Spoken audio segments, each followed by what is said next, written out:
when people start doing this, going through the process of transforming and changing their life, other things in their life change, and they take those risks, and you see them at new businesses, new promotions, whatever it is, doing things they really enjoy. And that's another huge piece of absolutely. Well, I mean, shout out to Mike Malloy. Like that's a huge example, right? Mike started with us. I don't even know what years, because I feel like COVID was just sometime in the last decade. A black hole. But Mike started with us. Lost 100+ pounds. Seriously, like literally 100+ pounds. Completely transformed himself physically. Went through our internship program that Brian also went through.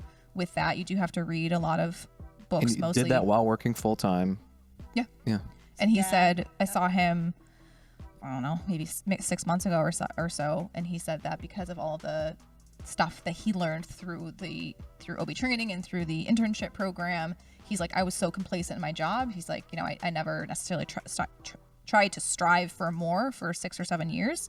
He's like, this just really sparked something in me, and now he's the manager. He got promoted. He's the manager. He's implementing. He's like leading their district too, and like the numbers and everything. So yeah, it's really cool to see. That's fantastic. It's like that's the stuff. Obviously, like the weight loss and stuff is important, but it's like just, at least in my opinion, it's just a side effect of like just getting your life in order and like enjoying what you're doing. Like imagine if you were still, where you.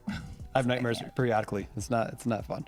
But like the job I had in the city, I was there for 13 years, and there was not a single day that I enjoyed working there. But I stayed there because the pay was consistent, and you never want to take that risk. So like you said, fitness is such a small aspect of like what we do here. It really is. Like, I mean, granted, great workouts and stuff like that, but the ramifications of like getting your health in order, what it does like for you, your significant others, your children, your place of occupation, everything changes. Everything. It's the domino. Yeah. If you knock over that domino, the other ones will fall. And you guys talk a lot about like comfort or the risk. I think that's one thing that is different about the way we operate here, both on the team side. I know, Brian, we've talked about this. And generally it happens with coaches when they come in and they're at a part-time position. There gets to a point where I tell them, you're going to have to leap. And just leap. Like you're half in or you're 3/4 in, but like if you just leap and jump all in on this career, like we'll catch you. And it's going to be risky. It's going to be scary. You're going to have to do some crap in the beginning because you're going to have to work really hard, not get paid a ton.